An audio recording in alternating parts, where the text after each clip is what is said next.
Srinath Reddy Mittapalli YouTube ఛానల్కి స్వాగతం. అందరికీ నమస్కారం. నేను మీ శ్రీనాథ్ రెడ్డి మిట్టపల్లి. వాళ్ళ తరకు వచ్చి జనవరి 31, 2025 సంవత్సరం. ఇవాళ ముఖ్యాంశాలకు వచ్చినట్లయితే కువైట్కి సంబంధించిన మినిస్టర్ ఆఫ్ ఇంటీరియర్ వాళ్ళు తెలియజేస్తున్న సమాచారం మేరకు కువైట్లో డ్రైవర్ సోదరులు ఎవరైతే ఉంటారో వారికి సంబంధించినటువంటి సమాచారం ఇది.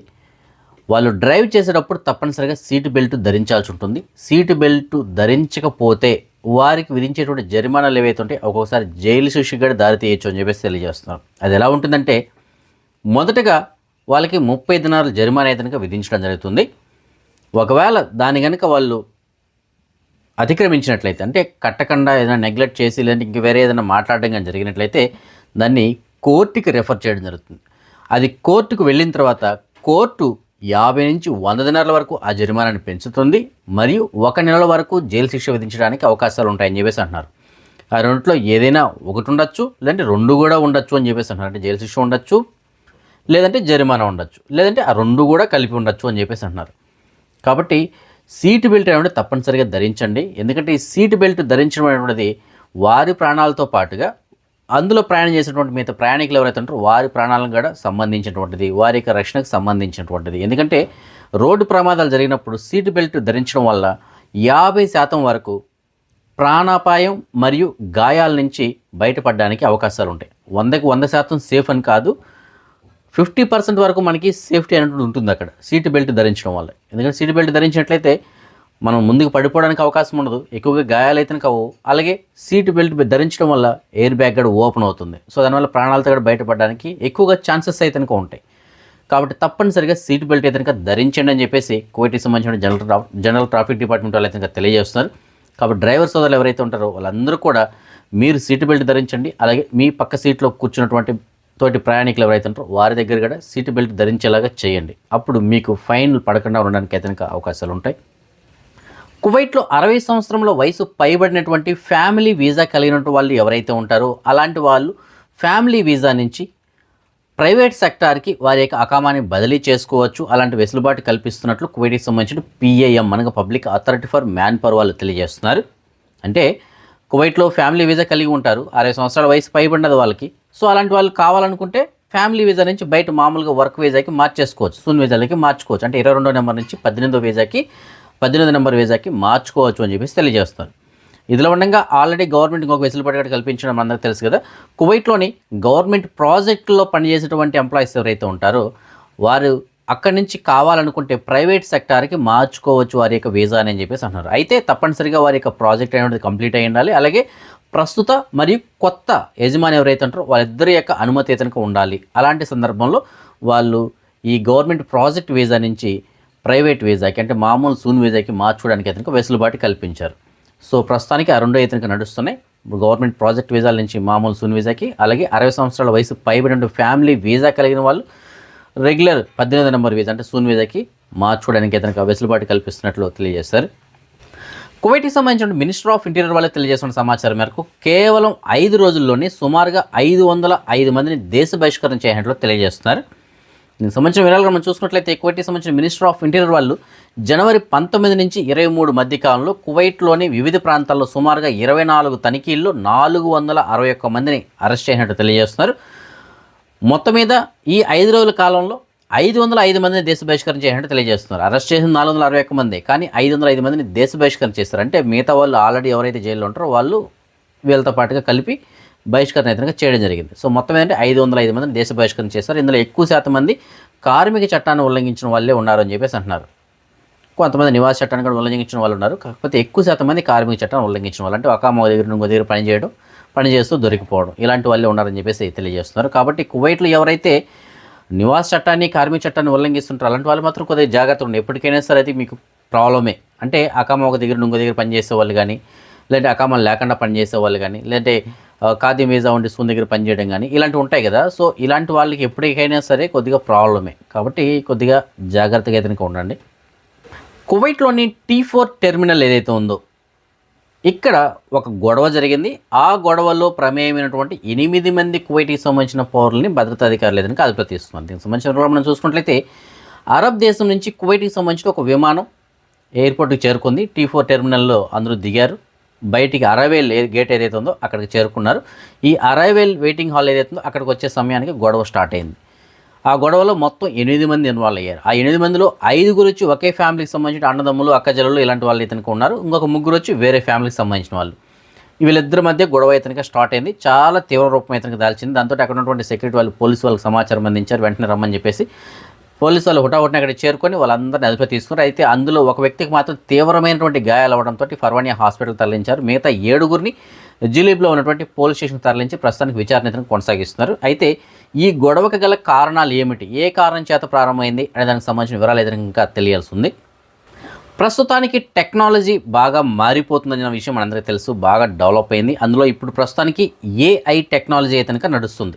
భవిష్యత్తులో ఈ ఏఐ టెక్నాలజీ అనేది కొన్ని వినూత్నమైనటువంటి మార్పులు ఏదైనా తీసుకురావడానికి అవకాశం ఉంది. సో ఫ్యూచర్ అంతా కూడా ఏఐదే ఉండబోనుంది.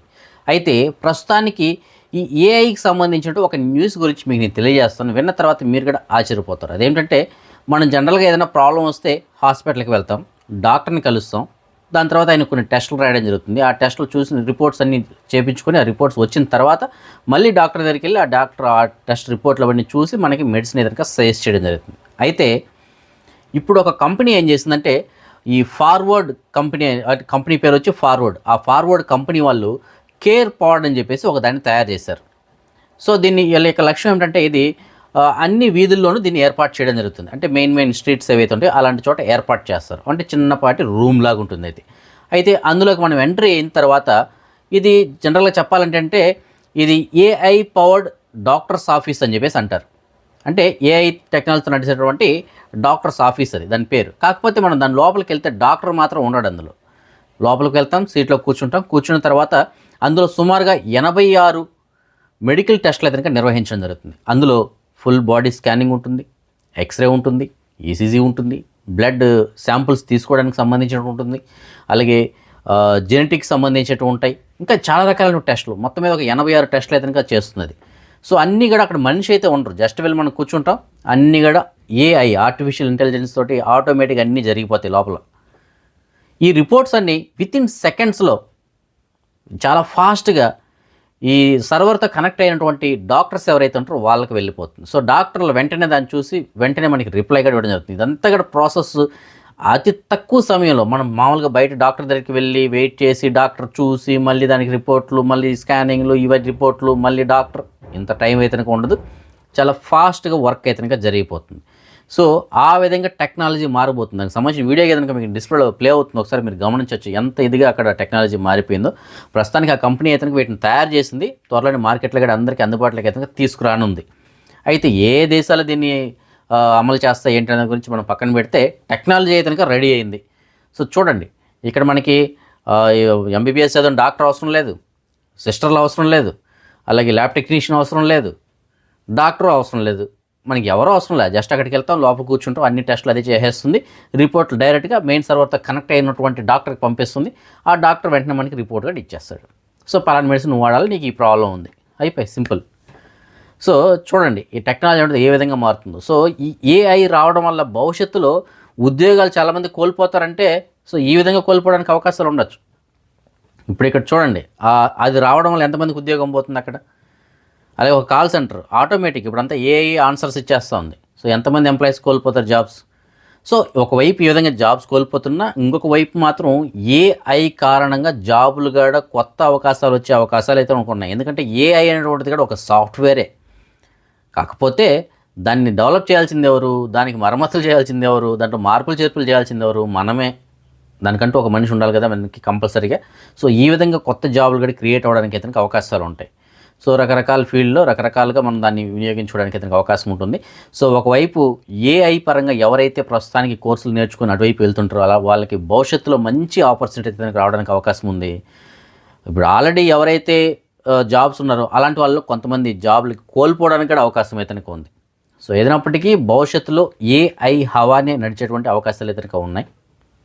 మన సబ్స్క్రైబర్ ఒకరు మనకి మెసేజ్ పెట్టారు, వాళ్ళకి ఒక సివిల్ ఐడి కార్డు దొరికిందని చెప్పేసి అంటున్నారు. యాక్చువల్లీ కువైటీ అని దొరికింది, కువైటీ అని మన సబ్స్క్రైబర్కి అందజేశారు. సో ఆ సివిల్ ఐడి కార్డు పైన పేరు అయితే సత్తార్ షాహెబ్ షేక్ అని చెప్పేసి ఉంది. సో ఆ సివిల్ ఐడి కార్డుతో పాటుగా డ్రైవింగ్ లైసెన్స్ కార్డు ఉంది. సో రెండు దొరికాయి, రెండు ఒరిజినల్లే.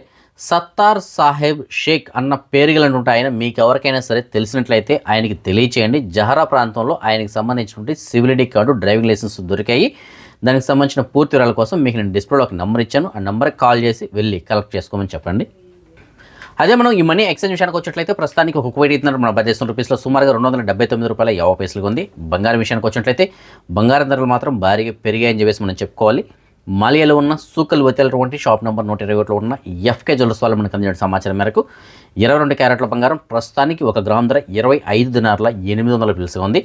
అదే 24 క్యారెట్ల బంగారం ఉన్న బిస్కెట్ రూపాయల బంగారం ప్రస్తుతం 1 గ్రామ్ ధర 28 దినార్ల 100 పిలుసుగా ఉంది.